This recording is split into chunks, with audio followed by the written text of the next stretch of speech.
가피풀 말씀 테마 그만두고 싶을 때 체크리스트. 내가 지금껏 반평생 넘게 목사로 살아온 것은 오롯이 하나님의 은혜다. 그리스도를 전적으로 따르겠다고 처음 결심했을 때 나는 경영학을 공부하고 있는 대학생이었다. 나는 남은 삶을 목사로서 하나님을 섬기는 데 헌신하고 싶었다. 그래서 곧바로 섬길 기회를 찾기 시작했다. 모 교회는 기꺼이 사역 경험이 없는 나를 고용했고 새로 시작하는 독신자 사역을 맡겼다. 나는 신참이라고 해도 너무 많은 실수를 했다. 그러던 어느 날 금요일 밤 독신자를 위한 행사에서 마침내 일이 터졌다.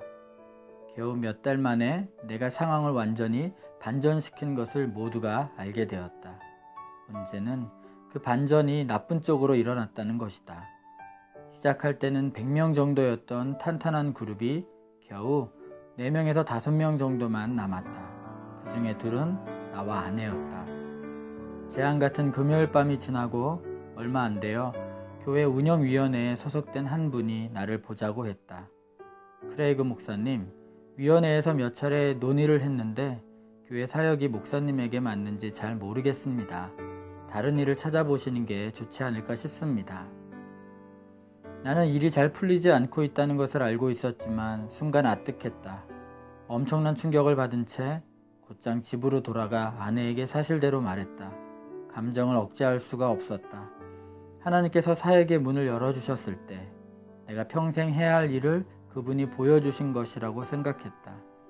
그러나 실패를 겪고 나니 내가 틀림없이 잘못했다는 생각을 떨칠 수가 없었다. 어쩌면 내가 하나님의 인도를 놓쳤거나 다른 직업을 찾아봐야 하는지도 모를 일이다.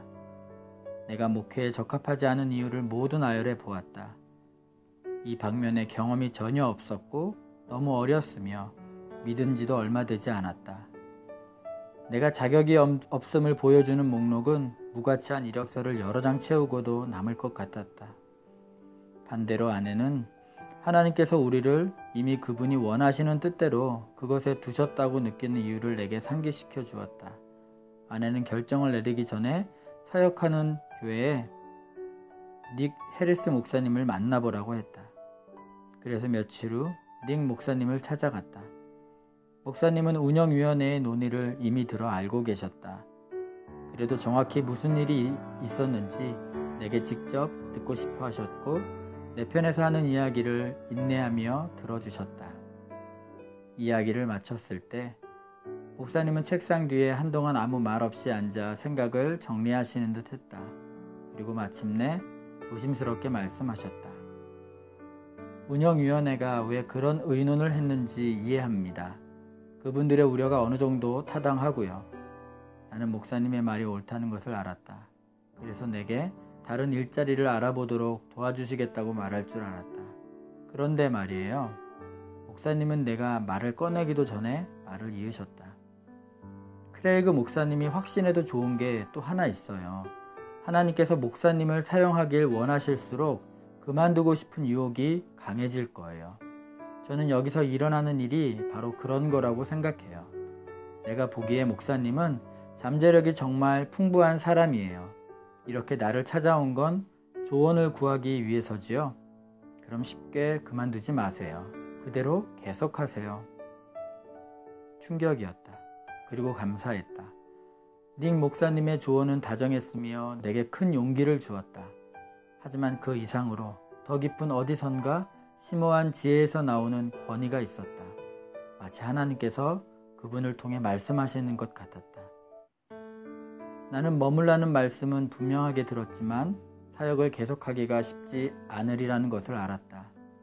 출발점에서 시작하는 것보다 못했다. 지하 몇 층 아래서 기어 올라가야 할 터였다. 그러나 그만두는 게 더 쉬울지라도 사역을 계속하기로 결정했다. 목사님의 지지로 운영위원회는 내게 기회를 한 번 더 주기로 결정했다. 그로부터 26년이 흘렀고 나는 그 이야기를 지금 나누고 있다. 내가 머물기로 결정했기에 내 이야기가 나 자신이 쓸 수 있는 어떤 이야기보다 더없이 나아졌다. 틀림없이 당신도 자신의 삶에서 다양한 순간에 이런저런 도전과 씨름할 것이다. 지금의 직장을 하루도 더 버티지 못할 것 같다거나 어떤 관계가 갑자기 나빠졌다거나 당신이 공들이고 땀 흘려 가꾼 꿈이 아직도 실현되지 않았거나 상황이 당신의 기대와 전혀 딴판으로 흘러간다.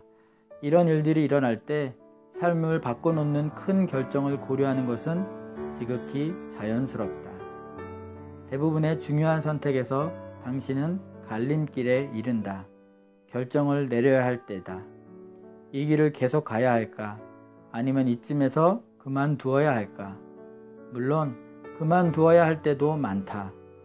때로는 삶의 이번 장은 여기서 끝내고 새로운 장을 시작하는 게 최선일 때가 있다. 그러나 결정을 내리기 전 자신에게 꼭 물어봐라. 나는 왜 그만두려 하는가? 그것이 옳기 때문인가? 아니면 떠나는 게 단지 더 쉬워 보이기 때문인가? 돌아서서 떠나는 게 훨씬 단순해 보일지라도 당신이 내리는 최선이자 가장 이익이 큰 결정은 가던 일을 계속 가는 것일 수 있다. 떠나고 싶은 유혹이 든다면 하나님을 찾아라. 포기하지 말라. 하나님께서 당신이 무엇을 하기를 원하시는지 그분의 말씀에 귀를 기울여라.